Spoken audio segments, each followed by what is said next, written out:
In this video I'm gonna show you how to mute video's sound in CapCut video editing app. It's a super easy process to learn it. Watch the full video. First of all, you have to open your CapCut video editing app. Then tap on New Project. Now from here, select your video. Then tap on Add. By following this, your video will be imported to the app.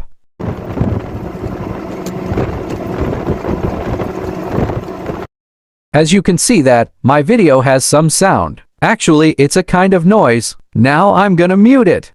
At the tools bar, you will see Edit button, tap on it. Then tap on Volume. Now move it to the left and make it 0. After that, tap on the check mark. Our work has been done. Now I'm gonna play this video.